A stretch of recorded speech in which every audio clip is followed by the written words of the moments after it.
ஓம் சைராம், ஜெய் சைராம். என் அன்பின் பிரியமே, நீ இந்த பிரபஞ்சத்தை ஆள பிறந்த குழந்தை. அதனால்தான் நீ என்னிடம் வந்து சரணடைந்து இருக்கிறாய். உன்னால் ஒருவர் வாழ்வார்களே தவிர உன்னால் ஒருவர் வீழ்வது கடினம். உனக்கு நல்ல நேரம் தொடங்கிவிட்டது என் குழந்தையே.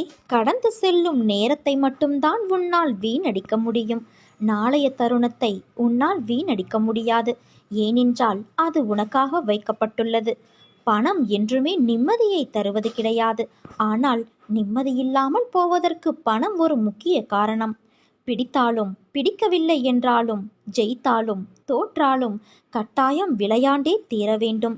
வாழ்க்கை என்னும் விளையாட்டு மைதானத்தில் விளைவுகளை சமாளிக்கும் திறமை உள்ளவர்களே பெரிய பெரிய முடிவுகளை எடுக்கிறார்கள். உண்மை மெதுவாக நடந்து வரும், பொய் வேகமாக ஓடி வரும். அடுத்தவர்களை அடக்குவதில் ஆண் பலசாலி, தன்னையே அடக்குவதில் பெண் பலசாலி. வாழ்க்கைக்கு பொருள் தேடும்போது வாழ்க்கையை தொலைத்து விடக்கூடாது. மலர்களை ரசிப்பவர்கள் செடியை ரசிக்க மறந்து விடுகின்றனர். பணக்காரனுக்கு மட்டும் அல்ல, ஏழைக்கும் வாழ்க்கை இருக்கிறது. வாழ்க்கை தன்னிச்சையாக செயல்படுவது. அதன் மீது யாருக்கும் அதிகாரம் கிடையாது. பணக்காரனும் ஏழையை போலத்தான். அவனும் உதவியின்றியே இருக்கின்றான். சாலையோரத்தில் ஒற்றை துணியோடு உறங்கிக் கொண்டு இருக்கும் ஏழையானாலும் சரி, 4 தலைமுறைக்கு சொத்து வைத்திருக்கும் பணக்காரனானாலும் சரி, இருவரும் அடுத்த கணம் என்ன நடக்கப் போகிறது என்று அறியும் திறனின்றியே இருக்கிறார்கள். அதனால் இந்த கணத்தை முழுமையாக வாழ முயற்சி செய். இங்கு யாரும் உன்னுடையவர்கள் இல்லை. உனக்குள் வீற்றிருக்கும் இறைவன் மட்டுமே உன்னுடையவன். இதை எவ்வளவு சீக்கிரம் முடியுமோ அதை ஏற்றுக்கொள். உன் மன ஓட்டத்தை நான் அறிவேன். நீ கவலைப்படும்படி எதுவும் ஆகாது. உனக்கு துணையாக நான் இருக்கிறேன் குழந்தையே. வழிகளை அனுபவித்த நாட்களே மிகச்சிறந்த வழிகாட்டியாக இருக்கும். உன் வழிகளுக்கான பலன்கள் பல மடங்கு நிச்சயம் கிடைக்கும். ஒவ்வொருவரின் பாதைகள் வேறு, பயணங்கள் வேறு. சிலரின் பயணத்தில் வழிகள் ஏற்கனவே ஏற்படுத்தப்பட்டு இருக்கலாம். வழிகளின்றி அவர்கள் பயணம் செய்யலாம். சிலரின் பயணத்தில் வழிகளை உருவாக்க வேண்டி வரலாம். வழிகள் நிறைந்த பயணமாக இருக்கலாம். வழிகள் தெரியாமல் நிற்கும் பொழுது சோர்ந்து விடாதே. உனக்காக இறைவன் ஒரு புது வழியையே உருவாக்கலாம். உனக்கான பாதைகள் உன்னை வாழ்வில் மிக சிறந்த நிலைக்கு இட்டுச் செல்லலாம். அதனால் பாதைகள் எப்படி இருந்தாலும் இறைவனை நம்பி பயணத்தை தொடங்கு. உன்னுடைய பயணம் நிச்சயம் சிறப்பாக இருக்கும். இன்று நீ படும் கஷ்டங்களை வைத்து நாளை உன் வாழ்க்கையை நிர்ணயித்து விடாதே. பிரபஞ்சம் எந்த நேரத்திலும் யாருடைய வாழ்விலும் எத்தனை பெரிய அதிசயத்தையும் நிகழ்த்தலாம். நாம் அதை வரவேற்க தயாராக இருந்தால் மட்டும் போதும். நேர்மறையான சிந்தனைகளோடும் நம்பிக்கையோடும் இரு. நிச்சயம் நல்லதே நடக்கும். கவலைப்படாமல் உன் கடமையை செய் என் குழந்தையே. அன்பான, நிறைவான, மகிழ்ச்சியான, நிம்மதியான வாழ்க்கையை என் ஆசிர்வாதங்களோடு நீ நன்றாக வாழ்வாய். இனிமேல் எல்லாம் ஏற்றம்தான். இது என் சத்திய வாக்கு. நான் என்றுமே உனக்கு துணையாக இருப்பேன் என் குழந்தையே. நேற்றும் நீ என்னிடம் வந்து புலம்பினாய். என்ன செய்வதென்று தெரியவில்லை, நினைப்பதற்கு மாறாக அனைத்தும் நடக்கிறது என்று. கவலைப்படாதே குழந்தையே. உன் இல்லத்தில் மகிழ்ச்சி பெருகும். இப்போது உன் குலதெய்வத்தின் ஆசையும் உன் இல்லத்தில் பெருகப் போகின்றது. உன்னை ஒவ்வொரு முறையும் ஏதோ ஒரு உருவில் உன்னை நான் காப்பாற்றிக் கொண்டே வருகிறேன். நீ வாழ்வில் எவ்வளவு கீழே சென்று விட்டாலும் உன்னை வெகு விரைவில் மேலே உயர்த்தி கொண்டு வரப் போகிறேன். அதற்கு காரணம் நீ என் மீது வைத்திருக்கும் நம்பிக்கையின் பக்தியும் தான். இந்த சூழ்நிலையிலும் என் அம்மா எனக்காக வருவார், என் அப்பா எனக்காக வருவார், என் தந்தை என்னை பார்த்து கொள்வார், என் தாயிருக்க எனக்கென்ன கவலை என்று நீ என் மீது நம்பிக்கை வைத்து காத்திருக்கின்றாய். உன்னை கைப்பிடித்து மேலே நான் உயர்த்தப் போகிறேன். உன் வாழ்வை நான் மாற்றப் போகிறேன். உன் நம்பிக்கையை காப்பாற்றப் போகிறேன் குழந்தையே. நீ மகிழ்ச்சியாக இருக்கப் போகிறாய். பொறுக்க முடியாத அவதியும் அதையொட்டி உன் மனதில் எழுகின்ற கோணல் சிந்தனைகளும் உயிரை மாய்த்து கொள்ள நினைக்கும் எண்ணமும் என்னை மன வருத்தமடைய செய்கின்றது. உன் துக்க குப்பைகளை மூட்டை கட்டி தூர போட்டுவிட்டு என் பாதங்களை பற்றிக்கொள். நான் அனைவருக்கும் கருணைமயமான அன்னை என்பதையும், ஒரே ஒரு முறை கூவி அழைத்தாலும் ஓடி வந்து அணைத்து உச்சி முகரும் தாய் என்பதையும் மறந்துவிடாதே. உனக்கு என்ன தேவை என்பதை நான் முற்றிலும் நினைவில் வைத்திருக்கிறேன். உன்னை துன்பச் சேற்றில் மூழ்கிவிட நான் ஒரு காலும் சம்மதிக்க மாட்டேன். உன் துக்கம் நிச்சயமாக மகிழ்ச்சியாக மாறும் தங்கமே. உன் வாழ்க்கை சீர்படும் காலம் விரைவில் வரும். இதற்கு முன்னால் நீ கடந்து வந்த கடினமான பாதைகளை சற்று நினைத்துப் பார். அதில் எல்லாம் உன்னை தூக்கிச் சுமந்து காப்பாற்றி வந்தேன். இனியும் அப்படியே உன்னை நான் காப்பாற்றுவேன். உனக்கு சோதனையாக தெரிகின்ற இந்த காலத்தை மனதில் வைத்து கொள்ளாதே. என்னுடைய அற்புதங்கள் இனி உன் வாழ்வில் நிகழ்வதற்காக ஏற்பட்டுள்ள ஒரு வழிதான் இந்த சோதனைகள். வாழ்க்கையில் சலிப்பும் வெறுப்பும் கொள்ளாதே தங்கமே. மனம் புண்ணாகி போனதே என வருந்தாதே. இதோ என் மென்மையான கரங்களால் உன்னை வருடிக்கொண்டு உன் பக்கத்தில்தான் நான் உனக்காக இருக்கின்றேன். மிக விரைவில் உன்னை பொன்னாக்கும் நாள் வந்து கொண்டு இருக்கிறது. யார் கைவிட்ட போதிலும் என் பக்தனை நான் என்றும் கைவிட மாட்டேன். நீ பட்ட துன்பங்களுக்கு பின்னால் ஒரு பெரும் மகிழ்ச்சி காத்திருக்கிறது. கலங்காதே. நீ எதற்காக கவலைப்பட்டு கொண்டு இருக்கிறாயோ அது உன்னிடம் வந்து சேரும் காலம் வந்து விட்டது. ஒருவன் என் நாமத்தை அன்போடு உச்சரிப்பானாகில் நான் அவனுடைய ஆசைகளை பூர்த்தி செய்து அவனுடைய பக்தியை அதிகப்படுத்துவேன். என் வாழ்க்கையையும் செயல்களையும் ஊக்கமோடு இசையாக பாடுவானாயின் அவனுக்கு முன்னும் பின்னும் எல்லா திக்குகளிலும் சூழ்ந்து இருப்பேன். என்னிடம் உள்ளத்தையும் உயிரையும் ஒப்புவித்த அடியார்கள் இந்த நிகழ்ச்சிகளை கேட்டதும் இயற்கையிலேயே மகிழ்வெய்துவர். நம்பிக்கையோடு என் லீலைகளை எவனாவது இசைப்பானாயின் அவனுக்கு எல்லையற்ற பேரின்பத்தை நல்கி என்றும் நிலைத்திருக்கும் திருப்தியையும் அளிப்பேன். எவன் என்னிடம் பூரண சரணாகதி அடைகிறானோ, எவன் என்னை விசுவாசத்தோடு வணங்குகிறானோ, எவன் என்னை நினைவில் இருத்தி நிரந்தரமாக தியானம் புரிகிறானோ அவனை விடுவிப்பது என் சிறப்பு இயல்பாகும். என் நாமத்தை உச்சரிப்பவர், என்னை வணங்குபவர், என் நிகழ்ச்சிகளையும் வாழ்க்கையை பற்றியும் எண்ணி என்னை நினைவில் இருத்தி இருப்பவர்கள் எங்கெனம் உலகப் பொருட்கள், உணர்ச்சிகள் இவைகளில் கவனமுள்ளவர்களாக இருக்க முடியும்? சாவின் வாயிலிருந்தும் என் அடியவர்களை நான் வெளியே இழுத்து விடுவேன். என் கதைகள் கேட்கப்பட்டால் எல்லா நோய்களும் விலகும். என் கதைகளை மரியாதையோடு கேட்டு அவற்றை எண்ணி தியானம் செய்து கிரகித்துக்கொள். இதுவே மகிழ்ச்சிக்கும் திருப்திக்குமான மார்க்கமாகும். என் அடியவர்களின் பெருமையும் அகம்பாவமும் மற்றுவிடும். கேட்பவரின் மனம் அமைதிப்படுத்தப்படும். நான் உன்னை பாதுகாக்கும் போது உனக்கு யாரும் தீங்கு விளைவிக்க முடியாது. நீ எதிர்பார்த்த காரியத்தில் வெற்றியடைவாய். கலங்காதே. பாலைவனத்தை நீ கேட்டுப்பார். மழைக்கான போராட்டத்தை. சிலருக்கு கூறி அழும் வேதனை, சிலருக்கு சொல்ல முடியாத வேதனை. வாழ்க்கையில் பொறுமையாயிருந்தால் தடைகள் என நினைத்த எருமைகள் கூட வழிவிடும். சாபத்தை கூட தீர்த்து விடலாம். கோபத்தை விட்டால், கோபத்தால் ஆபத்து என்றுமே உனக்குத்தான். பாவத்தை செய்ய நீ முன் வராதே. பாதை மாறி செல்லும் ஆற்றின் ஓட்டத்தைப் போல திரும்பிய பக்கம் எல்லாம் திரும்பாமல் பொறுமையோடு நீ நீயாக இரு. தன்னை விட அடுத்தவர் சுகமாக வாழ்கிறார் என்கிற எண்ணம்தான் எல்லா துன்பங்களுக்கும் காரணமாக இருக்கிறது. எல்லா சூழலிலும் அமைதியாக இருக்கும் அளவிற்கு உன் மனதை நீ பழக்கப்படுத்திக்கொள். உன் வாழ்க்கை என்பது உனக்கு மட்டும்தான். மற்றவர்களுக்கு உன் வாழ்க்கை வெறும் வேடிக்கைதான். உன் வாழ்க்கையில் மெய்யான அக்கறை கொண்டோர் கண்டிக்கும் போது கோபம் கொள்ளாதே. நீ பேசும்போது மனதில் பட்டதை அக்கறையோடு பேசு. அடுத்தவர் பேசும்போது கவனமாக காது கொடுத்து கேள். யாரோ ஒருவர் துன்பத்தில் இருக்கும்போது இவர்களிடம் பேசினால் ஆறுதலாக இருக்கும் என்று நினைக்கும். அந்த ஒருவராக நீ இருக்க முயற்சி செய். வாழ்க்கை வரமாகும். உன்னை காயப்படுத்தியவற்றை திரும்ப திரும்ப யோசிப்பதால் அவை ஒருபோதும் உன்னை உயரிய நிலைக்கு கொண்டு செல்லாது குழந்தையே. உன் சிந்தனைகளை சிதறவிடாமல் உன் எண்ணத்தில் இருக்கும் பயத்தை முதலில் தூக்கி எறி. இது நடக்குமோ அது நடக்குமோ என்று சிந்தனையில் எண்ணுவதை விட என் அன்னையை மீறி, என் தந்தையை மீறி, என் குருவை மீறி, என் நல்ல நண்பனை மீறி எதுவும் நடந்துவிடாது என்று என் மீது முதலில் பரிபூரண நம்பிக்கை கொள். என்னை மீறி எதுவுமே நடக்காது. உன்னை ஏளனமாக பார்த்து நகைத்தவர்கள் முன்னிலையில் நீ கொடியாய் உயர்ந்து நிற்கப் போகிறாய். உன்னை தாங்கும் கம்பாக நான் என்றும் இருப்பேன். எல்லாம் கூடிய விரைவில் முடிவுறும் என் குழந்தையே. அதுவரை உன் அப்பா மீது நம்பிக்கை வைத்து சற்று பொறுமையாக இரு. உனக்கான நற்பலன் நிச்சயம் உன்னை வந்து சேரும். வாழ்க்கையில் சில விஷயங்கள் உன் மனதில் பதிந்திருக்கலாம். ஆனால் அவைகள் எல்லாம் அர்த்தமுள்ளதா நல்லதா என்று மட்டும் சிந்தித்துப்பார். நீ சிந்தித்திருக்கையில் உனக்கான விஷயங்கள் அப்படி இல்லை என்றால் உன் மனதிலிருந்து அதனை பக்குவப்படுத்தி வெளியே கொண்டு வா.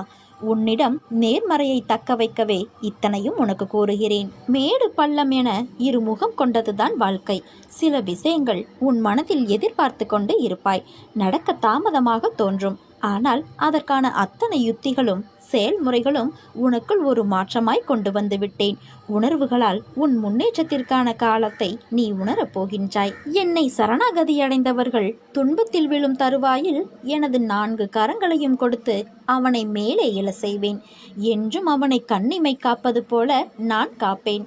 எல்லா மகான்களும் என் ரூபமே என்பார் சாய்பாபா. அதனால் ஞானிகளின் முன் தலை தாழ்த்தி வணங்குவோம்.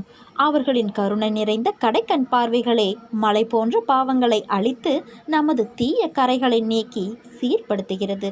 அவர்களின் சாதாரண பேச்சே நல்ல உபதேசத்தை அளித்து நமக்கு அழியாத இன்பத்தை நல்குகிறது. வாழ்க்கையில் ஏற்றமும் இரக்கமும் நிகழ்ந்து கொண்டே இருக்கிறதே என வருத்தப்படாதே. முதலில் ஒன்றை புரிந்து கொள். வாழ்வில் நிலையுள்ளவை என ஒன்றுமே இல்லை. தற்காலிகமாக நிகழும் சூழலுக்கு சில விஷயங்கள் நிலையுள்ளவையாய் உள்ளது. நிலையான ஒரு இடத்தை கண்டுபிடிக்க சில படிகளில் நீ எதிர்பார்ப்புடன் ஏறிப்போவாய். உன் எதிர்பார்ப்பு உனக்கு கிடைக்கவில்லை என்றால் அதே படியில் இறங்கி வருவாய். மறுபடியும் இதையே செய்வாய். உனக்கென்று ஒன்று கிடைக்கும் வரை கிடைத்துவிட்டால் அங்கே பொரிந்து கொள்வாய். அப்படி இருக்கையில் உன் அம்மாவாக அந்த இடத்தில் நான் உன்னை யோசிக்கின்றேன். அதற்கு நீ கண்ட வழிகளும் துன்பங்களும் அலைச்சலும் அதிகம்தான். ஆனால் ஒரு அம்மாவாக யோசிக்கும்போது உனக்கு இன்னும் அனுபவம் தேவை. உயர்ந்து நிற்க என்றுதான் நான் சொல்லுவேன். அதனால்தான் உன்னிடத்தில் மாறுதலுக்கான சூழ்நிலைகளை கொடுக்கின்றேன். அந்த வழியை உனக்கு காண்பித்த நான் உன்னை அதில் வெற்றி பெற செய்ய மாட்டேனா? உன் சாய்தேவா பற்றி புரிந்து கொண்டது அவ்வளவுதானா? நிச்சயம் உன்னை நல்வழிப்படுத்தி உன் கவனத்தை அதில் திருப்பி நான் வெற்றி பெற செய்வேன். நன்றாக ஞாபகம் வைத்துக்கொள். ஒன்று உன்னிடத்தில் நடக்கவில்லை என்றால் அதைவிட உயர்ந்த மேலான விஷயங்கள் நடக்கப் போகிறது என்று அர்த்தம். காற்றை நீ என்றைக்காவது கண்ணால் இது இப்படித்தான் இருக்கும் என்று பார்த்திருக்கிறாயா? தண்ணீரை நதியில், கடலில், அருவியில் பார்த்துள்ளாய். ஆகாயத்தில் நீ பார்த்துள்ளாயா? நெருப்பு பக்கத்தில் போனால் சுட்டுவிடும். அது ஜோதியாய் உருவெடுக்கும் போது அதை தொட்டு பார்த்துள்ளாயா? ஆகாயத்தில் பறந்து செல்லலாம். ஆனால் நீ மிதந்து சென்று பார்த்துள்ளாயா? தண்ணீரின் மேல் நடந்துள்ளாயா? என்ன சாயப்பா இது? மேலே நீங்கள் கூறியது நடக்கவே சாத்தியமில்லாதது. அதை பார்த்துள்ளீர்களா செய்துள்ளீர்களா என்று கேட்கிறீர்கள் என்றுதானே யோசிக்கிறாய். ஒரு விஷயம் நடக்கும் நடக்காது என்ற முடிவை மனிதன் எப்படி எடுக்க முடியும்? முதலில் ஒரு முடிவு என்பது மனிதன் கையில் இருப்பதில்லை. உன் சாய்தேவாவான நான் நிர்ணயித்து விட்டேன். என்ன, எவ்வாறு, எப்போது, எங்கு, எப்படி, எதனால் என எல்லா வகையிலும் லீலைகளை ஆரம்பித்து விடுவேன். அதில் உன் போக்கை கவனிப்பேன். நாம் எதற்கு ஒற்று வருவோம், எதற்கு ஒற்று வரமாட்டோம் என உன் சாய்தேவாவுக்கு தெரியும். நீ காற்றை கண்ணால் காணலாம், ஆகாயத்தில் மிதக்கலாம், நெருப்பை தொடலாம், தண்ணீரின் மேல் நடக்கலாம். இவை நான் என்ற உன் சாய்தேவா நினைத்தால் இதனை உன் வாழ்வில் நடைபெற செய்வேன். அதற்கு நான் உன்னிடம் கேட்பது பொறுமை, நம்பிக்கை, சகிப்புத்தன்மை. இவைகள் உன்னிடம் இருந்தால் மேலே உள்ள அனைத்து அதிசயங்களும் உன் வாழ்வில் சாத்தியமே. அதனால் உன் வாழ்க்கையை இனிமையாக, சந்தோஷத்துடன், மனநிறைவான நிம்மதியுடன் உன் சாய்தேவா உனக்கு அமைத்து தருவேன். என் பரிபூரண அருளும் ஆசீர்வாதமும் அன்பும் பெற்ற என்னில் பாதி கொண்டு என் தேகத்தில் என் குருதியில் பிறந்த என் பிள்ளை உனக்கு செய்யாமல் வேறு யாருக்கு செய்ய போகின்றேன்? துயரங்கள் மிகுந்த உன் வாழ்க்கையில் இனி நான் உன் அருகில் அமர்ந்திருந்து உன்னை மகிழ்ச்சியான பாதையில் அழைத்து செல்வேன். நீ நீண்ட காலமாக ஏங்கி வேண்டி நின்றது மிக விரைவில் வந்து உன் கையில் விழப்போகின்றது. அனைத்தையும் என்னிடம் சமர்ப்பித்துவிட்டு நீ மௌனமாக இரு. நிதானமாகவும் இருக்க கற்றுக்கொள் என் தங்கமே. உன் வேண்டுதலை நான் நிறைவேற்றுகிறேன். அதற்காகத்தான் உன் முன் தினமும் நான் பளிச்சென்று ஓரறிவு முதல் 6 அறிவு உயிரினங்களாக உன் நிலைக்கு தகுந்தவாறு உன்னிடமிருந்து சொற்ப உணவு அல்லது தட்சணை பெறுவதன் மூலம் உன் வினைகளை போக்க காத்திருக்கிறேன். இதை புரிந்தவன் உடனே பலன் பெறுவான். செய்த தர்மம் தலை காக்கும். தக்க சமயத்தில் உயிர் காக்கும். கூட இருந்தே குழிப்பறித்தாலும் நீ கொடுத்தது காத்து நிற்கும்.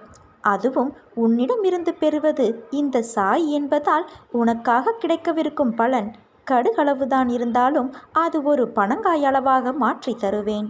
அசாத்தியம் என்று நினைக்கும் பல விஷயங்களையே சர்வ சாதாரணமாக சாத்தியமாக்கும் நான், நீ கேட்கும் சாத்தியமானவற்றை நான் செய்ய மாட்டேனா என்ன? நீ கேட்டதை தவிரவும் நான் உன்னை நேர்வழிப்படுத்தி கொண்டு இருக்கிறேன். அது முடியும் தருவாயுது. அதனால் உன் எண்ணங்கள் விரைவில் வண்ணங்களாகும், வாழ்க்கை வளமாகும். நினைத்த இலக்கை நோக்கி நிற்காமல் நீ நகர்ந்து செல்வாய். இலக்கும் விரைவில் உன் வசமாகும் என் கண்மணி.